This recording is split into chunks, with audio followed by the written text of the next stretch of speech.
Welcome on board HMAS Onslow, our Oberon-class submarine here at the museum.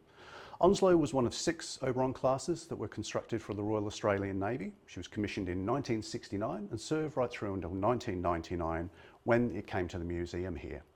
We're in the fore ends of the submarine at the moment, and what you can see is the 6 21-inch torpedo tubes. Onslow normally had a crew of around about 60 with 8 officers on board.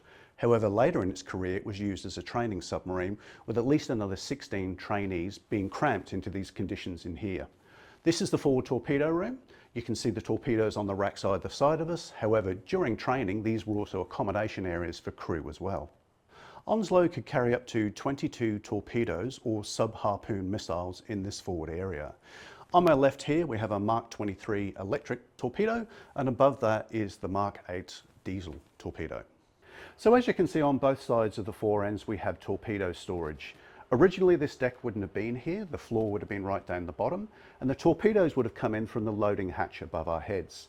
As you can also see, it wasn't only torpedoes that were stored in this location. On my left side here is an amphibian Mark III folding kayak.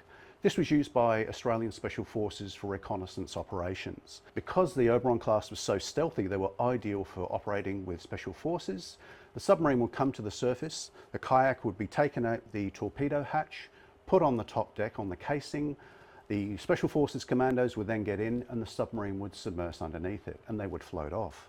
If they were far offshore, they would actually do what's called a periscope tow, where the search periscope was raised, 2 kayaks would have a rope between it and they'd snag it and then tow them into shore. Onslow was also unique as the only one in the Royal Australian Navy that was fitted with one of these. This is a 4-man dive chamber or diver release chamber. It was designed to allow Special Forces divers to leave the submarine while it was submerged and go to the surface and undertake reconnaissance missions.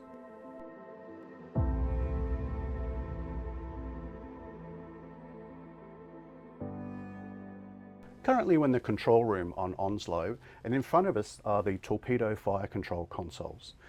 When Onslow originally entered service with the Royal Australian Navy, the torpedoes they used were unguided. Basically you fired and they just went in a straight line. However, as torpedo technology advanced, they become wire guided so as the torpedoes could actually be steered, and this is where they were steered from.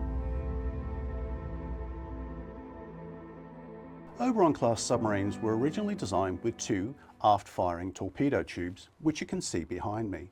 As technology advanced and torpedoes became more powerful and guided, these torpedo tubes became redundant. However, the crew found a very good use for them. This is where they actually stored their beer to keep it nice and cool. As you can see, the torpedo tubes have now been blanked off and there's lockers being built in front of them. Above me is a Mark 8 Mod 4 torpedo, similar to the ones that was originally used on HMAS Onslow. At the very front here we have the warhead with about 365 kilograms of Torpex explosive, and under that is what's called the arming pistol. Now this was designed as a safety feature. The little arm here, when it's in the tube, would be up. As it goes out the tube, the arm would come down and this little wheel starts spinning. When it gets a certain distance, it arms the torpedo. This is also part of the inertia system. When it hits something, the inertia causes it to detonate and blows up the explosive. Above me is the air vessel and balance chamber of the torpedo. And behind that, you can see this mechanism hanging down. That's actually the depth gauge, and it defines how high or how low the torpedo can go in the water. Next, we can see the engine that actually propels the torpedo.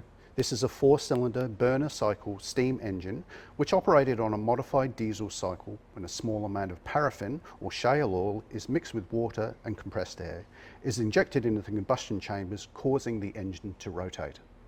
Behind that we have a small gyroscope. The gyroscope was designed to keep the torpedo tracking straight. These were completely unguided torpedoes. Once they were fired from the submarine, they basically went in a straight line. The gyroscope would make small variations or changes to the torpedo's angle to make sure that it went straight. And at the end of the torpedo, we have the 2 propellers. These were counter-rotational propellers. They were designed to cancel each other out so as the torpedo went in a straight line. You'll also see right at the end is an exhaust port. That's where all the bubbles came from the combustion chambers. And if you've ever seen an old submarine movie, you'll have seen those bubble lines going from a torpedo. These were the sort of bubbles that were created by the Mark 8. The Mark 8 was originally designed in the late 1920s and used by the Royal Navy.